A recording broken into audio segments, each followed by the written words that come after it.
అండి. నమస్తే. నేను మీ లక్ష్మీ చౌదరిని. వెల్కమ్ టు మిస్టీ మధురములు తెలుగు ఆడియో స్టోరీస్. ఛానల్ని సపోర్ట్ చేస్తున్న ప్రతి ఒక్కరికి థ్యాంక్ యూ సో మచ్ యార్. మాది కొరను ప్రణయం పార్ట్ 204తో మేము ముందుకు వచ్చేసాను. కథలోకి వెళ్లే ముందు వీడియోకి హైప్ చేయడం, లైక్ చేయడం మర్చిపోకండి యార్. మీరు ఇచ్చే లైక్స్, హైప్స్ వల్ల వీడియో మరింత మందిలోకి రీచ్ అవుతుంది. ఇక కథలోకి వెళ్ళిపోదాం. భూమి కోరిక ఒకటి ఉంది దక్షత్ గారు. బహుశా తను మీకు అది చెప్పే అవకాశం రాలేదేమో అని చెబుతారు భూమి టీమ్మేట్స్. ఏంటది అని అడుగుతాడు దక్ష్. మిగతా వాళ్ళు కూడా ఏమిటో తెలుసుకోవాలని క్యూరియాసిటీతో వాళ్ళ వైపు చూస్తారు. వీళ్ళకి మరణశిక్ష పడాలని తనకి కోరిక.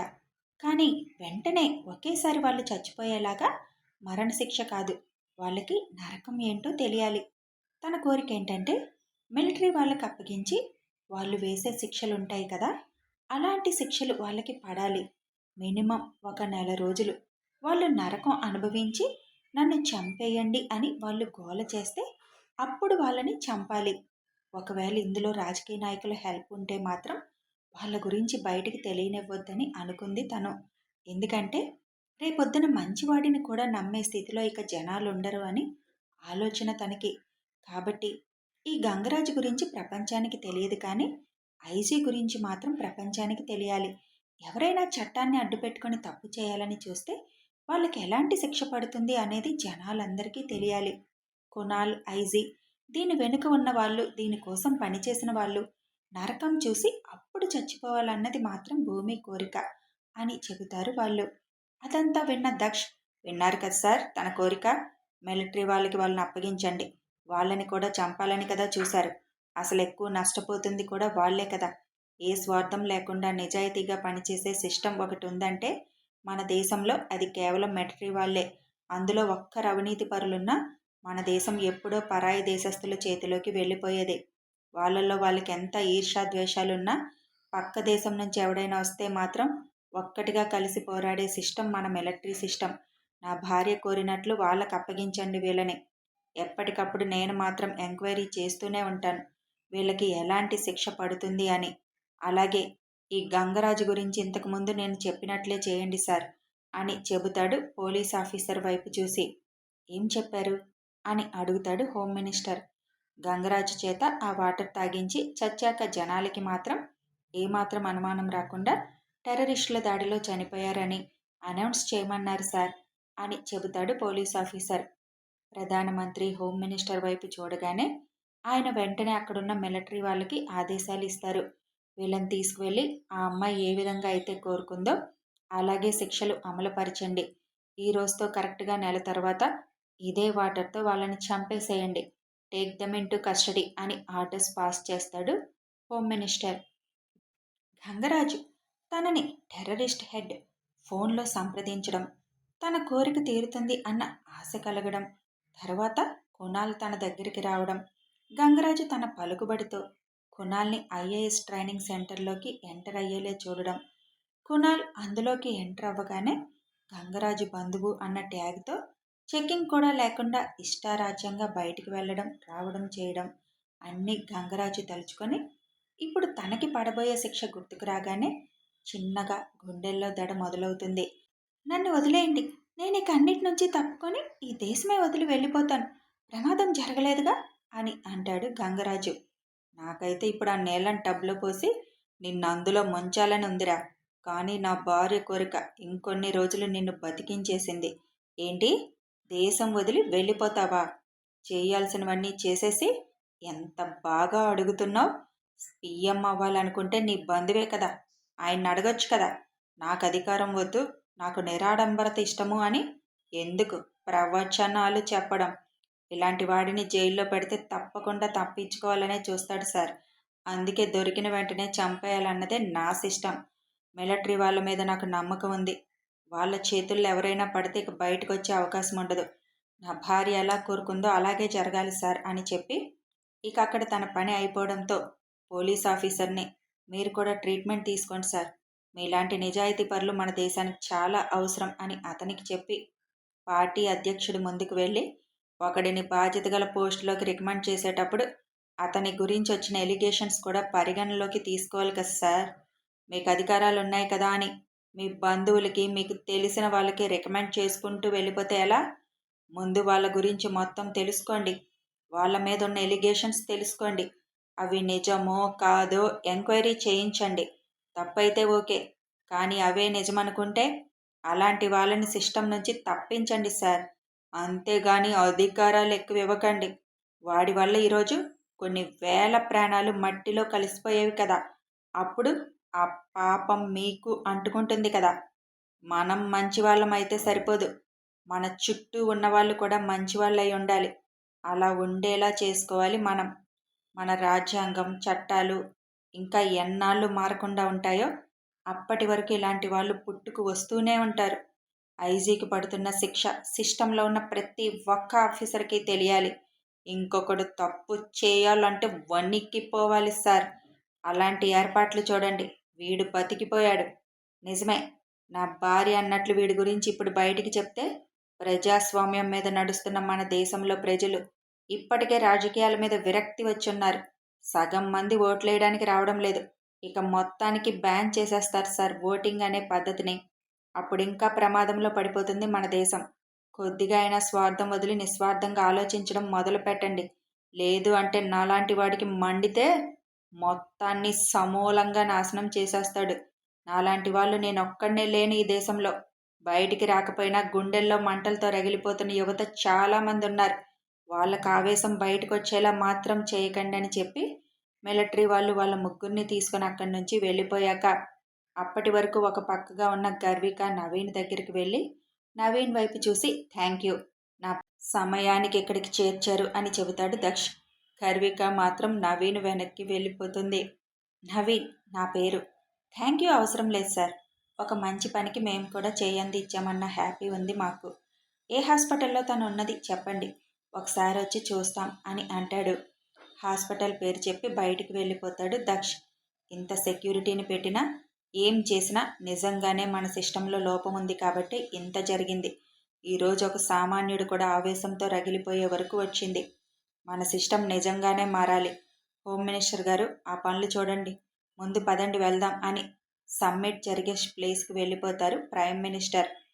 అక్కడికి విచ్చేసిన మహామహులు అందరూ అసలు ఏం జరిగిందో కూడా తెలియక హ్యాపీగా సమ్మిట్ని ఎంజాయ్ చేస్తూ కొత్త వాళ్ళతో పరిచయాలు పెంచుకుంటూ ఆ సమయాన్ని హుషారుగా గడిపేస్తున్నారు.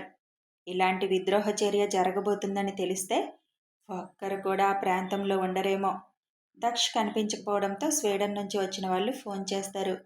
నా భార్యకి చిన్న యాక్సిడెంట్ అయింది, దానివల్ల నేను హాస్పిటల్కి వచ్చాను, అక్కడికి అటెండ్ అవ్వలేను, మీరు ఎంజాయ్ చేయండి అని చెప్పి ఫోన్ కట్ చేస్తాడు. శరత్ గారి ఇంటికి వెళ్ళి చిన్నగా అందరికీ విషయం చెప్పడంతో వామ్మో అంత జరిగిందా, భూమికి ఎలా ఉంది అని కంగారుగా అడుగుతారు వైజయంతి గారు. ప్రస్తుతం తను హాస్పిటల్లో ఉందంట, భావ్ వెళ్ళారు అని శరత్ గారు అనగానే మనం వెళ్దాం, టికెట్స్ బుక్ చేయరా అని అంటారు మనోహర్ గారు. అద్వైత్ ఫోన్ చేస్తానన్నాడు, చేశాక అవసరమైతే బయలుదేరొచ్చు అని అన్నాడు. వాడు ఫోన్ చేస్తే బయలుదేరేదేంటి, పిల్ల హాస్పిటల్లో ఉంటే వెళ్దాం, టికెట్స్ బుక్ చేయి శరత్ అని అంటారు వైజయంతి గారు. అది కాదు వదినా, డాక్టర్స్ చెక్ చేశాక దక్ష్ కూడా అక్కడికి రాగానే ఒకవేళ ఇక్కడికి తీసుకొచ్చేయచ్చు అంటే తీసుకొచ్చేస్తారు కదా, చూసి మనం బయలుదేరదాం అని శరత్ అనడంతో ఏంటో ఎప్పుడు ఏదో ఒక ప్రమాదం తనకి వస్తూనే ఉంటుంది, అదేంటో మరి అని అంటారు వైజయంతి గారు. ఇక్కడ ప్రమాదం తనని వెతుక్కుంటూ రాలేదు, తనే ప్రమాదానికి ఎదురు వెళ్ళింది. కానీ తన వల్ల ఈరోజు కొన్ని వేల ప్రాణాలు ప్రమాదం నుంచి బయటపడ్డాయి కదా, ఆ దీవెనలన్నీ మన కోడలికి ఉంటాయి, భూమికి ఏమవదు. అయితే దక్ష అంత ప్రశాంతంగా ఉండడు, చూద్దాం కాసేపు. అద్వైత్ ఫోన్ చేశాక బయలుదేరదాం. ముందు ఈ విషయం భారతి వాళ్ళకి కూడా తెలియాలి, వాళ్ళకి హక్కు ఉంది కదా, ఫోన్ చేసి నిదానంగా చెప్పు అని అంటారు మనోహర్ గారు. దక్ష్ హాస్పిటల్కి వచ్చేసరికి డాక్టర్స్ ట్రీట్మెంట్ చేస్తూ ఉంటారు. మామ్ బయలుదేరాడా అని కూర్చుంటూ అడుగుతాడు. హా, ఇంకో అరగంటలో ఇక్కడికి వచ్చేస్తాడేమో. ఏం జరిగింది అన్నయ్య అని అడుగుతాడు అద్వైత్ దక్ష్ పక్కన కూర్చొని. మొత్తం చెప్పగానే నిజంగా నా చెల్లెలు వారియర్లా చేసిందిగా, అదంతా మాత్రం నువ్విచ్చిన ధైర్యమే బావా, హ్యాట్స్ ఆఫ్ హెర్ అని అంటాడు విజయ్. ఫస్ట్ నుంచి ఆ షీలా మీద అనుమానం అంటూనే ఉంది కానీ అంత డేరింగ్ చేస్తుందని నేను కూడా ఎక్స్పెక్ట్ చేయలేదు. నాకు కూడా చెప్పకుండా తన బాధ్యత తను ఎంత ధైర్యంగా నిర్వర్తించిందో అని అంటాడు దక్ష్. వాళ్ళ ముగ్గురిని మిలిటరీ వాళ్ళు తీసుకువెళ్తే మరి ఆ షీల ఇంకా మిగిలిన వాళ్ళు అని అడుగుతాడు అద్వైత్. మొత్తం ఈ మిషన్లో ఉన్న వాళ్ళందరినీ మిలిటరీ వాళ్ళే హ్యాండ్ ఓవర్ చేసుకున్నారు. ఇక అయితే వాళ్ళకి నరకమే. అసలైనా దొరకకుండా ఎలా చేసేద్దాం అనుకున్నారన్నయ్య వీళ్ళు. తర్వాతైనా ఎంక్వైరీ చేస్తే ఎట్టి పరిస్థితుల్లోనూ దొరుకుతారుగా. అక్కడున్న అందరూ చనిపోయినా వీళ్ళకి నిజాలు తెలుసు కాబట్టి దాని నుండి తప్పించుకొని బయటపడతారుగా. అప్పుడైనా ఎలా బతికారు అని ఐజీ ఇంకొంతమంది మీద అనుమానం వచ్చి ముందు వాళ్ళనే ఎంక్వైరీ చేస్తారు కదా అని అద్వైత్ అనగానే, మనుషులకి తప్పు చేసినా ఎప్పటికైనా దొరుకుతామన్న ఒక భయం ఉంటే, ఆ లాజిక్ ఆలోచిస్తే అసలు ఎందుకు తప్పులు చేస్తారు? వాళ్ళకి ఆ భయం లేదు, ఆ లాజిక్కు తెలీదు. ఇంకొకటి ఏంటంటే, తప్పు చేసినా ఏం చేస్తారు? మహా అయితే జైల్లో పడేస్తారు. అక్కడి నుంచి ఎలా అయినా బయటపడొచ్చు. ఎంత పెద్ద తప్పు చేసినా వాడికైనా బెయిల్ అనే ఒక సదుపాయం ఉంది. అది కాక సంవత్సరాలు సంవత్సరాలు కేసు నడుస్తుంది. ఈలోపు వీళ్ళు చేయాల్సినవి చేసేస్తారు. ఫస్ట్ మన సిస్టమ్ మారినంత వరకు ఇలాంటి వాళ్ళు పుడుతూనే ఉంటారు. వీళ్ళని పట్టుకోవడం కోసం నిజాయితీ గల ఆఫీసర్లు మరణిస్తూనే ఉంటారు. అప్పుడు టెర్రరిస్టులు ముంబైలో దాడి చేసినప్పుడు మన నిజాయితీ గల ఆఫీసర్లు చనిపోలేదా? కనీసం వాళ్ళ పేర్లు ఇప్పుడు ఎక్కడైనా వినిపిస్తున్నాయా?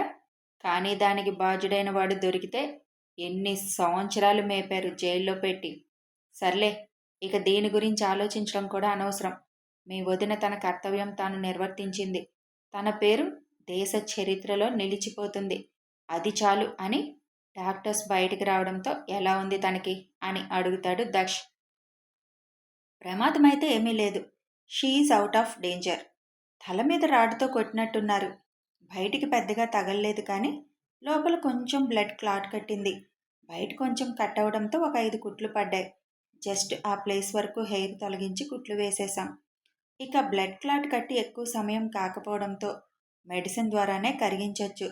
మెడిసిన్ ఇవ్వడం స్టార్ట్ చేశాం. ప్రస్తుతం అయితే స్పృహ రాదు. టైం పడుతుంది. బాగా వీక్గా కూడా ఉంది.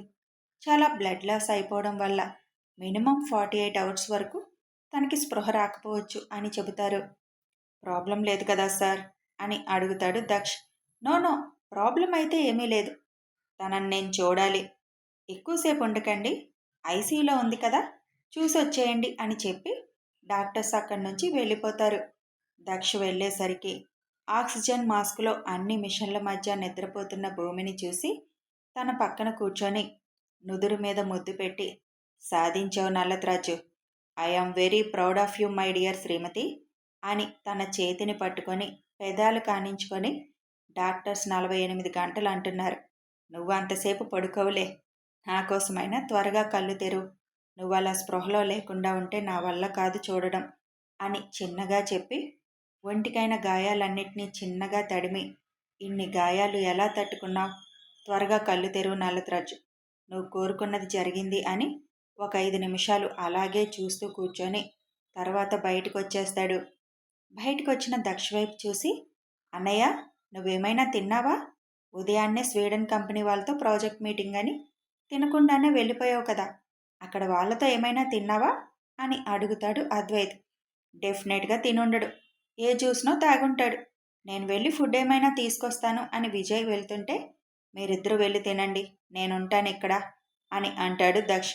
భలేవాడివే, నువ్వు తినకుండా మేం తింటే నీ నల్లత్రాజు లేచేసరికి నువ్వు డల్గా కనిపిస్తే మాకు వాయించేస్తుంది.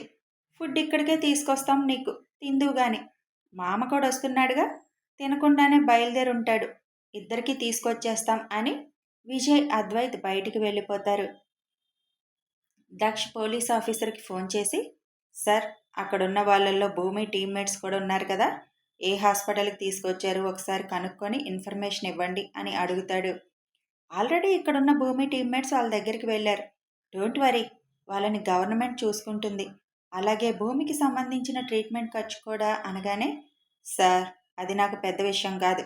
వాళ్ళు ఎలా ఉన్నారో నాకు ఇన్ఫర్మేషన్ కావాలి. ఎందుకంటే తను కళ్ళు తెరిచి ముందు అడిగేది వాళ్ళ గురించే. ఓకే ఓకే, భూమి టీమ్మేట్స్ నెంబర్ మీకు ఫార్వర్డ్ చేస్తాను. వాళ్ళకు కూడా మీ నెంబర్ పంపిస్తాను, తెలుసుకుందరు కానీ అని చెప్పి ఫోన్ కట్ చేసి నెంబర్ పంపిస్తారు.